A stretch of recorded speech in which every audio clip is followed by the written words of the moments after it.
I was asked by many people that call us to describe and explain what is trauma, what is considered trauma, what is like a sadness or experiencing sadness, losing a loved one. A really major trauma happens,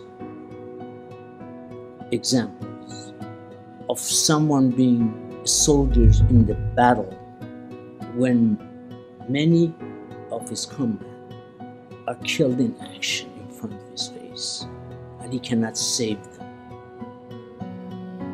or he has wounded and screaming for help and there is no one to help, and then he passes out, and that trauma stays with him like a broken record. It keeps on coming up again and again and again, and it's like that trauma is happening again. It's like a movie, like I'm describing a broken record that keeps on turning, and you hear the same thing. It doesn't stop, and you don't know how to stop it because the brain took a picture of that trauma partially, and the brain thinks that trauma is subconsciously still going on. I've treated a girl that was raped from the time she was 5 years old till she was 13. And even though she was the victim, she had this tremendous guilt feeling. It's like it was her fault that she was raped. Why? Because when a kid doesn't have the opportunity to point the finger and says he did it, or is afraid to say it, she needs to put those feelings, those hard experience someplace, and that's where the self-guilt comes in, and the person puts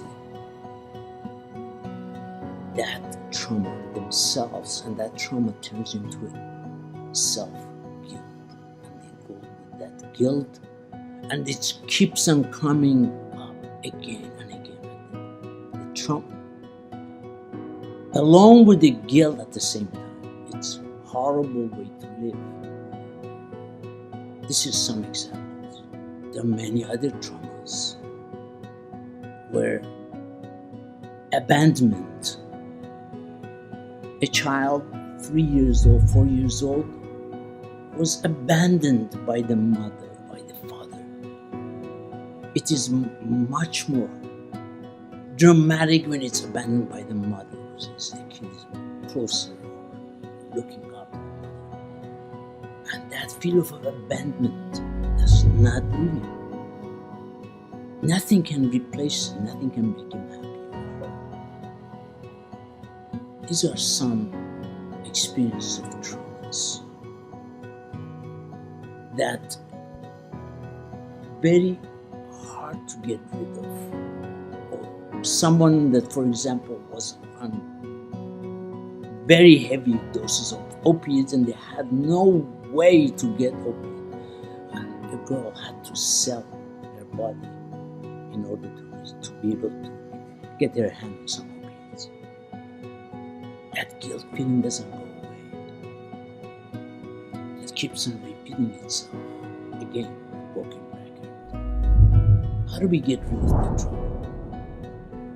Either you need a very fantastic or the most amazing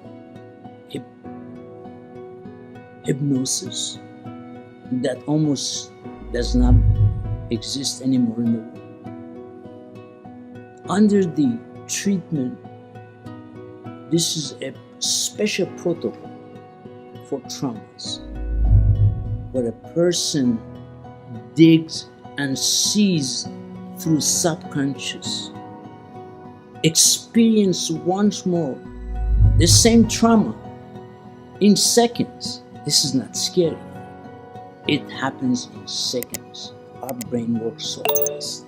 We can't even understand. Only during that treatment you understand how powerful you are and what you're made for through the subconscious. And when you see that trauma in its all entire details, all the details in seconds, the brain realizes that that trauma was in the past and it's finished. It's not anymore. And the broken record is thrown away and the trauma stops. Many times maybe there is a necessity for further leftovers treatment with their neurology or health psychiatrist, psychologist that can continue for a while working with the person. But in overall, we have treated people, special forces in the army, from Israeli army and American army. Women, boys that have been raped and abused sexually, physically, mentally, abandonment, and everyone will tell you the same story. It came up. Within seconds, they saw the entire event, the trauma, the experiences again, but in seconds. And all the details were there. And that's when your brain, your subconscious understands finally. The event is over. That trauma is not happening anymore. And it's over. And you can close the book or the case and forget ever happened again. We'll talk next time maybe about other subjects like anxiety, depression, guilt without trauma.